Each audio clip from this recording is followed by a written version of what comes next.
ನಾನು ಯಾವುದೇ ಐಟಿ ದಾಳಿಗೂ ಹೆದರಲ್ಲ ಅಂತ ಪ್ರಧಾನಿ ನರೇಂದ್ರ ಮೋದಿಗೆ ತಿರುಗೇಟ್ ಕೊಟ್ಟಿರೋ ಸಿಎಂ ಎಚ್.ಡಿ. ಕುಮಾರಸ್ವಾಮಿ ಚಿತ್ರದುರ್ಗಕ್ಕೆ ಬಂದಾಗ ಮೋದಿ ತಂದಂತ ಬ್ಲಾಕ್ ಬಾಕ್ಸ್ ಎಲ್ಲಿ ಹೋಯ್ತು, ಅದು ಯಾರದ್ದು ಅಂತ ಪ್ರಶ್ನೆ ಮಾಡಿದ್ರು.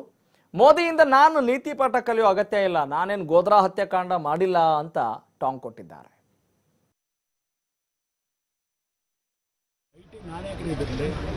ಆ ಭಯ ಇಲ್ಲದೆ ಇರೋದಕ್ಕೇ ನಾನು ಹೇಳಿರ್ತಕ್ಕಂಥ ಅಷ್ಟು ಧೈರ್ಯವಾಗಿ ಅವರಿಗೆ ಭಯ ಬೀಳಿಲ್ಲ. ಐಟಿ ಅವ್ರು ನಡ್ಕೊತಿರ್ತಾರೆ ಸರಿ. ಮೊನ್ನೆ ದೇವೇಗೌಡರಲ್ಲೆಲ್ಲ ಯಾವುದೋ ಹೊಸದ ಹೋಗ್ಬೋದು, ಯಾವುದೋ ಒಂದು ವಿಲೆ ಇದ್ದರೆ ಊಟಕ್ಕೆ ಹೋಗ್ತಾರೆ. ಊಟಕ್ಕೆ ಹೋಗಿ ಬೆಳಗ್ಗೆ ಆ ಮನೆಗೆ ಹೋಗಿ ರೆಡಿ ಮಾಡ್ತಾರೆ. ಆ ಮನೆಗೆ ದೇವೇಗೌಡರು ಊಟಕ್ಕೆ ಹೋಗೋದಿಲ್ಲ. ಇದನ್ನು ಮನುಷ್ಯತ್ವ ಇರ್ತಕ್ಕಂಥ ಸರ್ಕಾರಗಳಾಯಿತು ಗೊತ್ತಾಗಿತ್ತು. ಏನು ಮೊನ್ನೆ ನೀವೇ ತೋರಿಸ್ತಾ ಇದ್ದೀರಿ, ಎಸ್.ಪಿ.ಜಿ. ಅವರು ಡಬ್ಬೆ ಎತ್ಕೊಂಡು ಯಾರು ಕಾರ್ ಹೋಗ್ತಾರೆ, ಇನ್ನೊಬ್ಬ ಕಾರ್ ಯಾರು ಆ ಕೆಲಸ ಅಂತ ಕೆಲಸ ನಾವು ಮಾಡಿಲ್ಲ. ನರೇಂದ್ರ ಮೋದಿಯವರು ಯಾವ ಕಂಟ್ರೋಲ್ ಸಿ.ಎಮ್ ಪಿ.ಎಮ್ ಈ ರಾಜ್ಯದಲ್ಲಿ ಮುಕ್ತವಾದಂಥ ಆಡಳಿತ ಕೊಟ್ಟಿದ್ದಾರೆ. ಅವ್ರ ಥರ ಭಯಭೀತಿಯ ಆಡಳಿತವನ್ನು ನಡೆಸಿದ ದೇಶದೊಳಗೆ